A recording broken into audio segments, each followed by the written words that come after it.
The storm rolled over the plains like a furious beast, swallowing the last light of dusk and replacing it with a darkness so heavy it felt alive. Clara Hartwell didn't wait for the first crack of thunder. She was already running boots pounding against the dust-soaked earth, heart beating faster than the wind whipping her hair across her face. She didn't have a plan. She didn't even grab a coat. All she carried was a small satchel of coins she'd saved over the years and the desperate hope that maybe, just maybe, freedom existed somewhere beyond her uncle's ranch. Behind her, the lanterns of the Hartwell barn still glowed. She half expected to hear her uncle's voice shouting after her, furious, promising punishment. But tonight, only the storm chased her. And that was somehow worse. Lightning slashed the sky, revealing the endless stretch of land ahead, sagebrush, dry grass, and the faint outlines of distant hills. Clara forced her legs to keep moving. She had been planning this escape for months, waiting for the right moment, the right distraction. Tonight, her uncle had drunk himself into a rage again, blaming her for everything that went wrong on the ranch, from the broken fence to the missing cattle. Even though she had worked herself raw trying to keep the place running, when he slapped her across the face and called her useless, she knew it was time.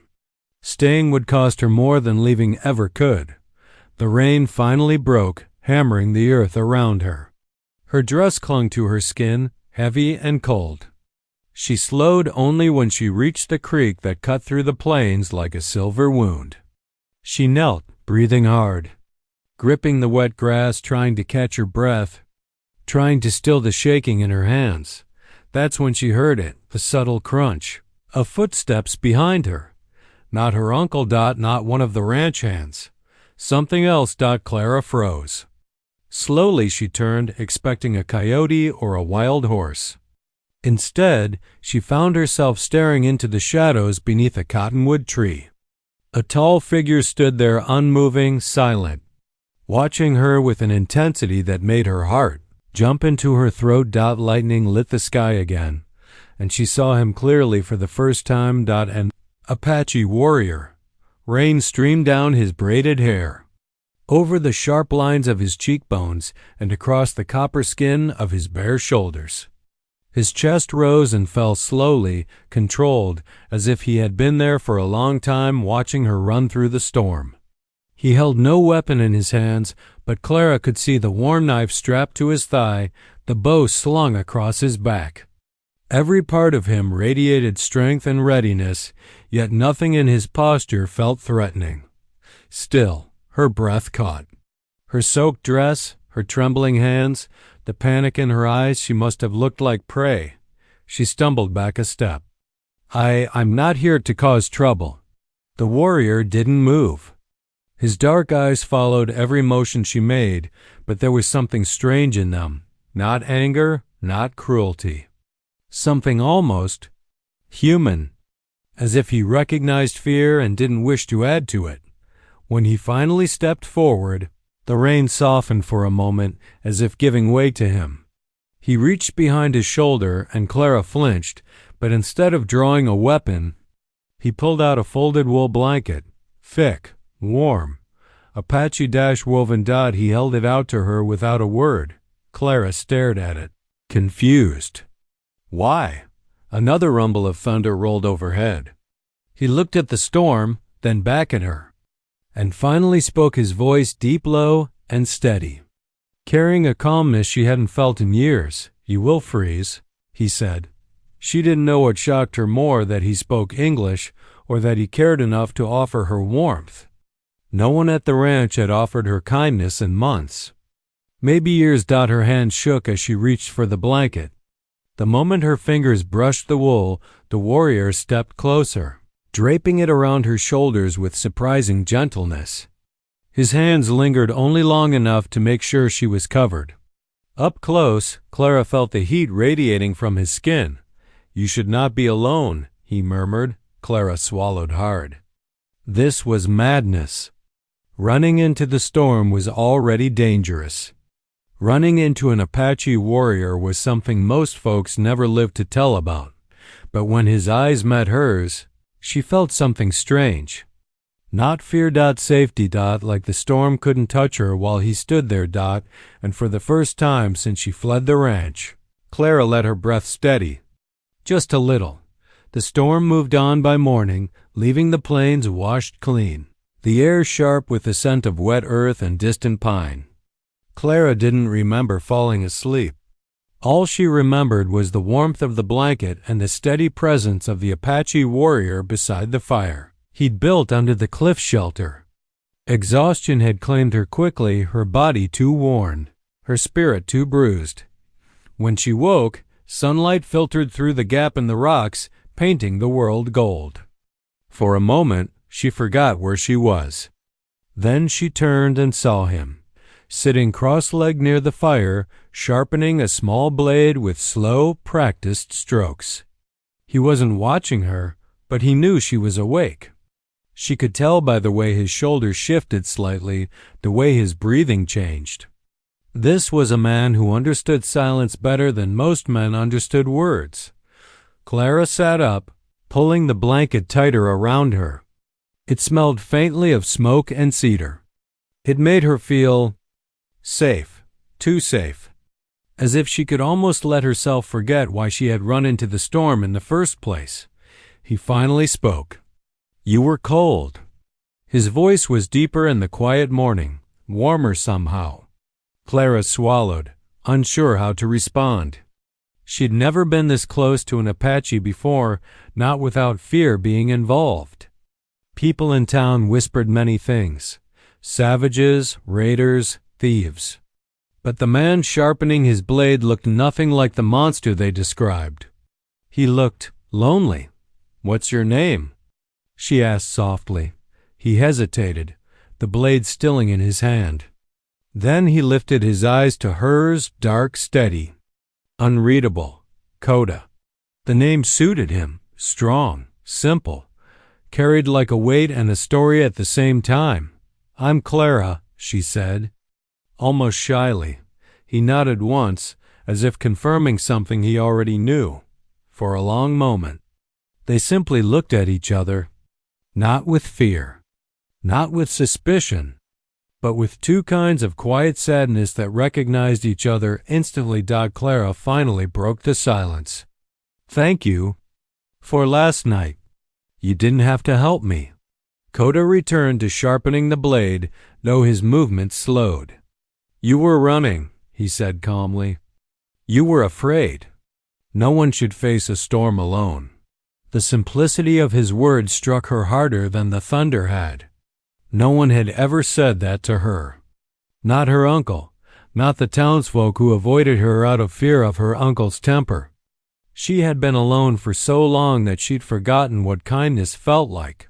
Coda rose smoothly to his feet and walked to the entrance of the rocky shelter. His back was broad, muscled, scarred from battle she could only imagine. The bow across his shoulder looked as natural as the sky above him. "You have people looking for you," he said without turning around.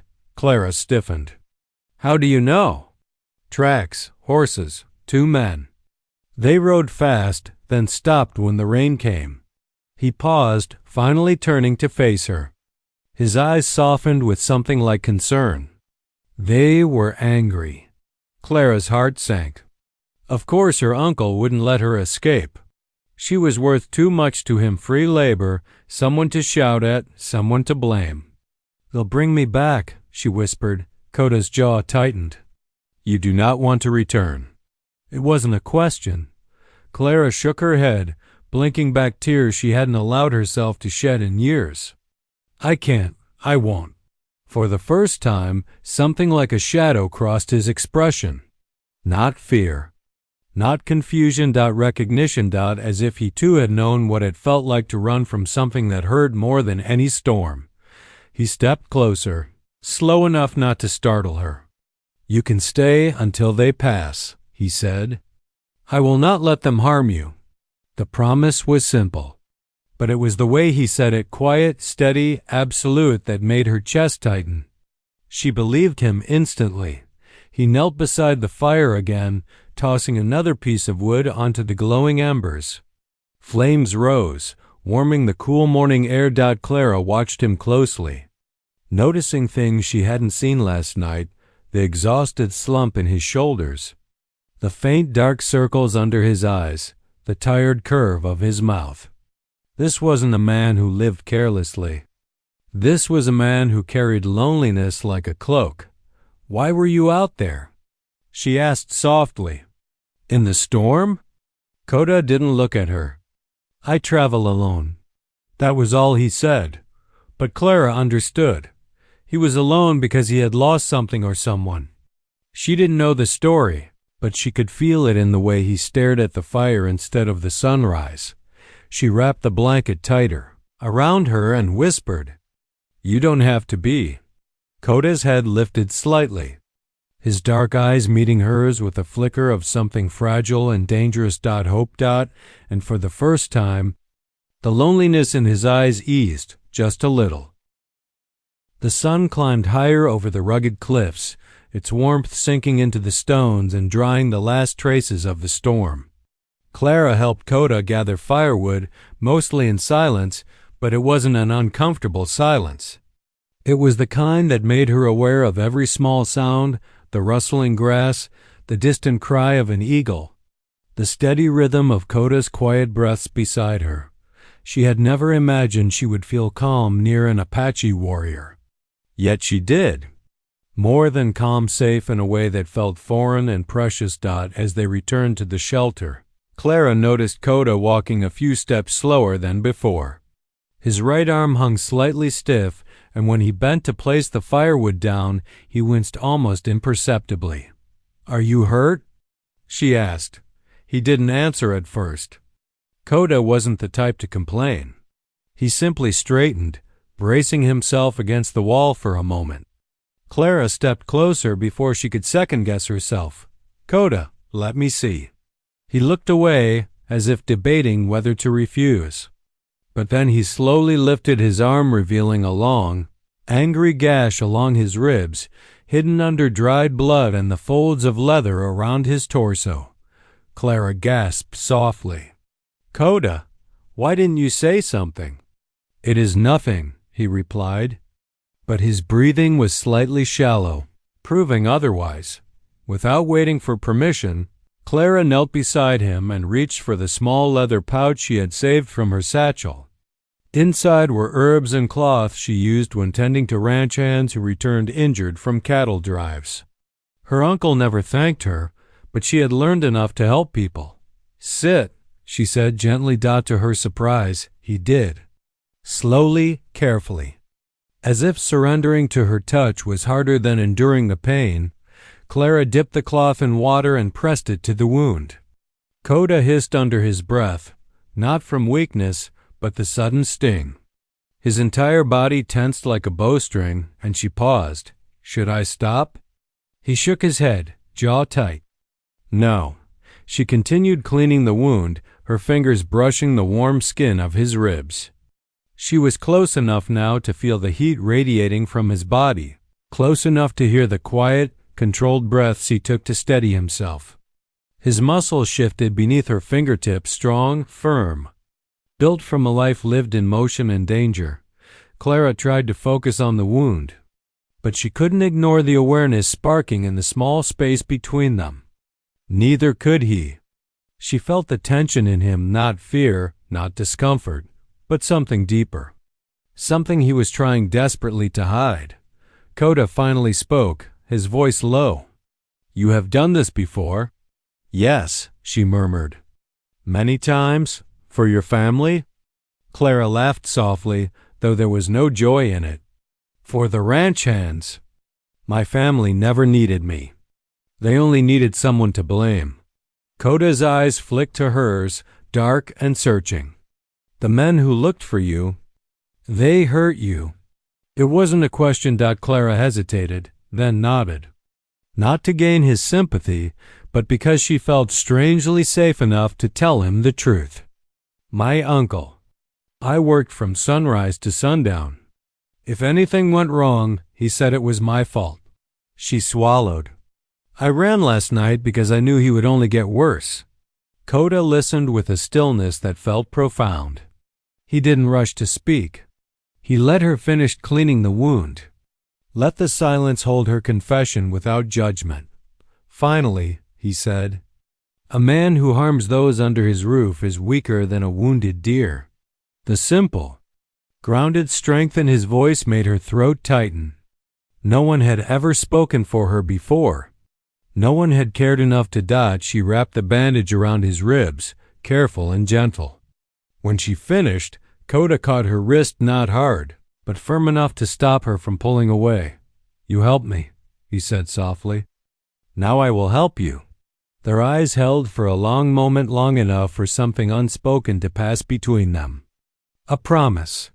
A pull. A connection neither had planned nor expected. Then, slowly, his fingers slid from her wrist, lingering just a second too long. Clara's heart fluttered in a way she hadn't felt since she was a girl dreaming of stories where men looked at women like they mattered. She sat back, breath unsteady. Koda leaned against the stone wall, breathing easier now. His gaze followed her, not with ownership, not with hunger, but with something gentler. Something that warmed her more deeply than the fire. "Clara," he murmured. As if testing the sound of her name, she looked up. "You are not alone anymore." The words settled over her like the blanket he had wrapped around her the night before, warm, unexpected, and life-changing. In that moment, she knew the connection between them was no longer fragile. It was real. And it was growing. The days that followed settled into an uneasy rhythm. Clara and Coda moved through the wilderness like shadows, careful to avoid the trails that would lead the Hartwell men to them. The mornings were spent gathering water and food, and the evenings by the fire he built beneath the cliffs. Yet, even in their shared silence, the air between them began to shift, subtle, almost imperceptible, until neither could ignore it. One particularly cold morning, Clara shivered as she crouched by the creek, trying to light a fire. Her fingers were stiff, trembling in the crisp wind that swept down from the hills. She struck flint against stone, sparks skittering across wet tinder. Nothing caught. She struck again. Still nothing. Her frustration boiled, mingled with the lingering fear she always carried. Coda stepped up behind her without a sound, the leather of his boots barely whispering over the rocks. She could feel the heat radiating from his body before he even spoke. His presence was commanding and yet calming. She didn't need to turn to know he was there, his shadow stretching over her in the early morning light. "Let me," he said quietly, crouching beside her. His hands, large and calloused, hovered near hers. Clara instinctively pulled back, half from habit, half from the strange thrill that surged through her chest at his nearness. But then he guided her hands to the flint and tinder, steadying her fingers as he struck the stones. Sparks caught. Flames grew, licking at the kindling, and warmth spread through the small bundle of sticks and paper. Clara inhaled sharply, half in relief, half because the fire and the closeness of Coda stirred something she had tried so hard to deny. Her fingers brushed his as they adjusted the flames. She felt the electricity of that fleeting touch and froze. Coda didn't move away. His dark eyes met hers, steady, unwavering. They held a quiet intensity that made her heart hammer faster than the fire's crackle. "You're strong," she whispered, almost too softly to hear. "And careful, and—" She swallowed, the words caught in her throat. She had never let herself speak like this to anyone. Not her uncle. Not any of the men in town. Not ever. He tilted his head slightly, silent, waiting. She could feel his patience and the strange gentleness that seemed to surround him like a cloak. The wind tousled her hair, carrying it across her face, and she brushed it aside, feeling the heat of his gaze linger on her. Her breath hitched, and she found herself leaning just a fraction closer, drawn to him in a way that made her stomach twist with fear and longing all at once. She could feel the steady rhythm of his heartbeat through his chest, even from just inches away. Something in her broke open a crack that had been hardened by years of fear and neglect. "Don't you dare to stop," she whispered, her voice trembling. Coda's eyes widened slightly, just enough for her to see the flicker of surprise and something else. Understanding, hunger, need. He didn't pull back. He didn't hesitate. Instead, he leaned closer, wrapping his arms around her, holding her close as if he had been starving for warmth, for human connection. For this very moment all his life, the world outside ceased to exist. The creek's gentle murmur, the flapping of distant birds, the cold bite of morning wind all faded until there was only the heat of his body, the steady rise and fall of his chest against hers, the steady thrum of his heartbeat matching her own. She could feel the raw strength in him, but also the careful, almost tender way he held her. "You're safe," he murmured, not as a promise, but as a truth. And she felt it deep in her bones. Her lips parted in a soft exhale.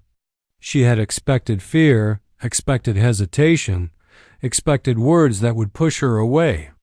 Instead, she found herself enveloped in a warmth she hadn't known she could trust, a closeness that was not frightening but necessary. Like the fire finally burning steady in the wilderness. The moment stretched on, silent yet heavy with everything neither of them could say aloud. For Clara, it was the first time in years she felt protected and desired at the same time. For Coda, it was the first time he had let himself feel something other than grief, anger, and solitude. They remained like that, pressed close beside the morning fire, letting the world wait for them. And in that quiet, fierce intimacy, they understood something unspoken. They had crossed a line neither could ever undo, and neither wanted to. It was more than warmth, more than protection. It was the beginning of a connection neither expected and neither would ever forget. The plains, which had seemed so vast and empty during the storm, now felt smaller, closer, as though the world itself were conspiring against them. Coda and Clara moved carefully along the rocky ridges, the dry grass crunching softly beneath their boots. Every rustle of wind, every distant caw of a crow set their nerves on edge. Coda had always been attuned to the wilderness, but even he could sense that something unnatural was closing in. Clara noticed the tension in his shoulders before he even spoke. His eyes, sharp as a hawk's, scanned the horizon constantly. She wanted to ask what he was thinking, what he saw, but the words caught in her throat. She had learned by now that Coda's silence carried as much meaning as any speech, and his gaze alone could communicate danger, warning, and protection all at once. "They're coming," he said finally, low, deliberate. His voice barely rose above a whisper, yet it carried the weight of certainty. "2 men on horseback, fast riders. They follow your trail from the ranch." Clara's stomach dropped. Fear clawed at her chest, the kind that made it hard to breathe. "My uncle," she breathed, her voice trembling. He'll make them hurt me." Coda's jaw tightened. He scanned the horizon again, his dark eyes narrowing against the harsh morning light. "He will try, but I will not let them." She wanted to believe him. She had to. The raw trust she had begun to place in him over the last few days had already started to bloom into something more, something dangerous and fragile. She had no choice but to cling to it, because without him, the wilderness offered no mercy. The wind shifted, carrying the faint clop of hooves over the ridge. Clara froze. Coda dropped to one knee, motioning for her to do the same. She crouched beside him, barely daring to breathe. The 2 riders appeared in the distance, tiny against the golden plains, but unmistakable. Their purpose was clear, their intent unspoken but lethal. "They know the trails," Coda murmured. "They will not give up until they find you." Clara felt a shiver run down her spine. The thought of being dragged back to the Hartwell ranch, of enduring another round of cruelty, filled her with dread. She looked at Coda, his figure a dark silhouette against the sunlit plains, and something fierce and stubborn stirred inside her. She would not be a victim. Not again. Coda reached for her hand briefly, a silent reassurance. "Stay close," he instructed, and she obeyed without hesitation. As the riders drew nearer, Coda assessed the landscape: quickly rocks, a narrow ravine, a small copse of trees. He whispered a plan. "We will force them to follow the creek. There is a narrow passage ahead. They cannot flank us there." Clara nodded, her heart pounding, but her mind sharpened with survival instincts she had buried beneath years of fear. She moved beside him, careful to mirror his steps, silent, aware of every sound around them. The hunters were confident, their horses kicking up dust, unaware of the trap Coda had laid. When they reached the passage, Coda sprang into action. He maneuvered silently, using the terrain to their advantage, while Clara watched with awe at his skill. Each movement was deliberate, precise, almost ritualistic, as though the wilderness itself responded to his touch. The riders, realizing too late, tried to maneuver around the narrow path. One stumbled, the horse rearing and panicking. The other froze, giving Coda just enough time to approach silently from behind. The tension cracked like a gunshot. Coda struck swiftly, incapacitating one of the men before they could react. Clara's pulse raced, but she couldn't look away. This was the man who had saved her from the storm, who had offered warmth and protection. Now he was fiercely protecting her again, this time from human threat, from danger that would not forgive mistakes. The remaining rider hesitated, then turned, galloping back toward the horizon. Coda didn't chase him. He simply watched, eyes sharp, body tense, until the dust settled and silence reclaimed the plains. Clara collapsed to her knees, exhausted and trembling. Coda knelt beside her, his hands steadying her shoulders, his gaze softening. "You are safe," he said again, his voice carrying the same quiet authority that made her believe in him completely. She looked up at him, chest heaving, the fire from the storm still burning in her veins. You risked everything," she whispered. He simply nodded, his expression unreadable but his eyes revealing what he could not say aloud. Protection was not a choice, it was instinct, just as it had been instinct to bring her in from the storm days before. And now, more than ever, Clara realized that she was not alone. Not in the wilderness, not in fear, not in life. In that moment, amidst the whispering plains and settling dust, a silent promise formed between them. Danger would always find them, but together they were stronger than anything the world could throw their way. The plains were quiet again, but the air between Clara and Coda had changed. The danger from the Hartwell men had passed for now, but its memory lingered like a shadow. Every movement, every glance, carried the weight of survival, and every heartbeat seemed to remind them that the world outside this rocky refuge was harsh and unforgiving. Coda walked a few paces ahead, his figure cutting a lone silhouette against the morning sun. Clara followed, careful to keep pace. The firelight and adrenaline from the previous day had faded, leaving behind exhaustion that pressed down on her chest. Yet she felt a strange peace beside him, a trust that was both frightening and comforting. "You will need more than this," Coda said, stopping beside a shallow stream. He glanced at her, his dark eyes unreadable. "The Hartwell men will not give up. They are stubborn, cruel, and they know what they are hunting." Clara's fingers tightened around the strap of her satchel. "Then, what do we do?" she asked, her voice barely more than a whisper. She had lived through storms, harsh winds, and fear, but never had she felt so powerless and yet so determined. Coda knelt beside the stream, running his hand over the water's surface as if reading its currents. "I will take you to my people. There you will be safe. They will not let harm touch you, and the Hartwell men will never find you again." Clara blinked, startled. She had heard tales of Apache villages, of communities strong and secret, hidden in the canyons and hills, living by their own rules. The thought of leaving the plains she had just begun to navigate filled her with awe and fear. Yet, Koda's calm certainty made the danger beyond the journey seem smaller than the relief of being protected. "When will we leave?" she asked, her curiosity overcoming hesitation. "Soon," he replied, his voice steady. "We cannot linger. The men may regroup, search different trails. We will move quickly, quietly." As they walked, Clara noticed things she had never paid attention to, the way Koda moved over uneven terrain as if the earth itself bent beneath his steps.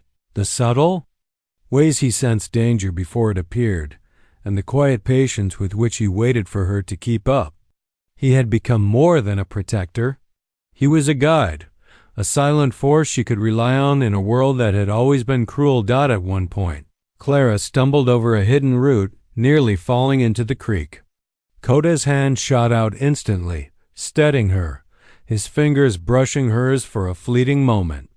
The touch lingered too long to be casual, yet too brief to be anything else. Clara's breath caught, and for the first time in days, she didn't think about fear. Only him.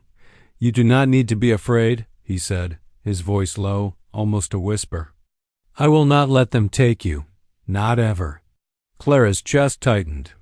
The words were simple, but they carried a weight far heavier than any promise she had ever heard. They were absolute, certain, unshakable. "And if I stay with you?" she asked, her voice trembling slightly, though she tried to keep it steady. If I trust you?" Koda stopped walking. He turned to face her fully, the sunlight glinting off the strands of his dark hair. His expression was solemn, commanding, yet not harsh. "Then you will stay alive," he said. "Then you will know protection. Then you will be mine to guard, and no one can change that. But you must trust me completely." Clara nodded slowly, the words settling in her like the first warmth of dawn after a long, cold night. She had never allowed herself to trust anyone so fully, yet with Koda, she felt that it was not only possible but necessary. She felt the stirrings of a bond that went beyond survival, something primal and deep, rooted in shared fear, shared care, and something neither of them could name yet. As they continued along the rugged trail, Koda's hand brushed hers again, not by accident this time. The touch lingered longer, an unspoken promise of protection, strength, and something more intimate that neither dared to voice aloud yet. Clara felt the warmth of it, felt the weight of it, and felt herself lean into it without realizing. The sun climbed higher, casting the cliffs in sharp relief, and for a moment the world seemed paused, waiting for what they would become together, waiting for the dangers that still lurked, waiting for the courage Clara and Koda would need to survive the journey ahead. Koda's promise was simple, unshakable, and fierce. He would take her to safety. He would protect her at all costs. And in the quiet strength of his presence, Clara understood that some promises were not just words, they were lifelines, and she was ready to hold on. The sun dipped low over the plains, painting the sky in streaks of orange and crimson. The shadows of Koda and Clara stretched long across the dry grass as they neared a narrow river crossing, place Koda had chosen deliberately. The land funneled the attackers into a tight space where their numbers would be meaningless. Every step forward carried the tension of anticipation. Clara's heart thudded like a drumbeat, warning of the danger that still lurked. Koda scanned the horizon constantly, muscles coiled like a panther ready to strike. Clara followed close, trusting him with every step. She had learned to read his movements, the subtle shifts of his body, the tilt of his head, the narrowing of his eyes. They had become a language of their own, unspoken but unmistakable. Then they saw them two riders emerging from the ridge. riding with the single-minded determination of men who had no intention of failure. One of them carried a rifle, the other a heavy whip that flicked in the wind as they urged their horses forward. Clara swallowed hard and felt the fear claw at her chest, but Coda's presence anchored her. "They will not wait," he murmured, voice low and controlled. "Be ready." Clara nodded, tightening her grip on the satchel she carried. She had no weapons, no means to fight like Coda did, but she could move, distract, and survive. The warrior had taught her to watch the environment, to notice the subtle signs of danger. Now it would be her turn to act. The first man approached the river's edge, slowing his horse as the ground narrowed. Coda moved swiftly, silently, his body a shadow among shadows. He struck the first rider with precise force, tipping him from the horse before he could raise his rifle. The weapon clattered against the rocks, and Clara's stomach lurched, half in terror, half in awe at his skill. The second man hesitated, realizing too late that he had underestimated Coda's planning and mastery of the terrain. Clara's instincts kicked in. She stepped forward, shouting and waving her arms to distract him, causing his horse to bolt slightly. The rider lost balance, nearly tumbling into the river's shallow edge. Coda didn't hesitate. He moved with lethal grace, forcing the man to the ground without a sound. Clara watched, heart pounding, as the last of the threat fell away. Dust and silence reclaiming the riverbank. When the dust settled, Clara stumbled forward, her knees weak, adrenaline and fear still coursing through her veins. Coda caught her gently, steadying her, his hands firm yet careful. "Are you hurt?" he asked, voice tight with concern, though his dark eyes flickered with relief. "No," she whispered, shaking. I'm okay." He nodded, scanning the horizon once more. "They will not return today, but this is only a reprieve. You must move quickly. The journey is not over." Clara took a deep breath, letting the river's murmur calm her trembling. For the first time, she realized that she had been running not just from her uncle, but from fear itself. She had relied on Coda's strength, his skill, his instinct, and in doing so, had discovered courage she hadn't known she possessed. Coda's hand brushed hers briefly, a silent reassurance. The touch sent a shiver through her, a reminder of the bond that had grown between them over these days of flight, survival, and quiet intimacy. She looked up at him, realizing that he had risked everything not just to save her from the men, but to protect the fragile trust and connection they had begun to share. "You were incredible," she murmured, her voice trembling, eyes fixed on him. I couldn't have done this without you." Coda's expression softened, the hard edges of the warrior easing into something warmer. "You have already done more than you know. You have survived even when the odds were against you. That is strength in itself." They moved on, carefully navigating the river's crossing and disappearing into the tall grass beyond. The world seemed to exhale around them, leaving a fragile moment of peace. Yet Clara knew this calm was only temporary. Danger would always follow them, as relentless as the plains themselves. Still, she felt a spark of hope that hadn't existed before, hope born from trust, from protection, and from a connection that had been forged in fire, rain, and fear. For Coda, the battle had proven more than his skill in combat. It had proven the depth of his commitment, the lengths he would go to ensure her safety. And for Clara, it had shown her that survival could coexist with something deeper, something unspoken but undeniable. As night fell, they found shelter in a small alcove of rocks. Coda tended to the horses while Clara rested beside the fire, feeling the lingering warmth of his earlier touch. In the quiet, their hearts beat in tandem, both aware that the journey ahead would test them in ways they could not yet imagine. But in that fleeting moment, amidst the darkness and uncertainty, they knew something vital. Together, they could face anything. The dawn broke over the canyon with a quiet intensity. sunlight spilling across the cliffs and igniting the river's surface like molten gold. Clara stirred on the worn blanket Coda had spread beside the fire, her body stiff from the journey, her mind still caught between exhaustion and exhilaration. She had survived the storm, the chase, and the battle. Yet the most profound revelation of all was not survival, it was the connection that had grown between her and Coda.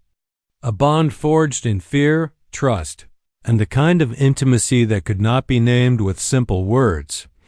Coda moved quietly across the campsite, tending to the horses with deft hands.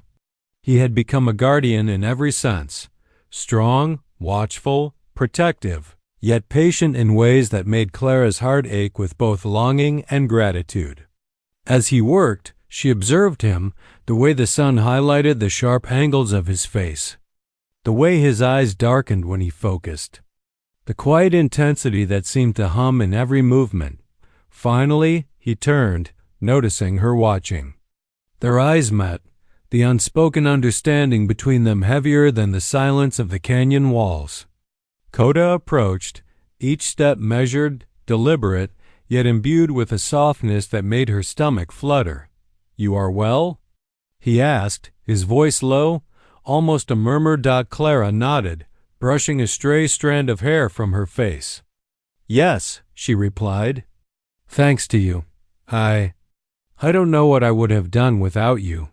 He knelt before her, close enough that she could feel the warmth radiating from his body. The fire between them flickered, casting dancing shadows across his face, softening the sharpness of his warrior's features. "You were brave," he said, voice steady but laced with something deeper, something unspoken. "Bravery is not just surviving, it is trusting, when trust feels impossible." Her breath caught. She had trusted him, more fully than she had trusted anyone in her life. And now, in the quiet dawn, the weight of that trust pressed gently against her chest.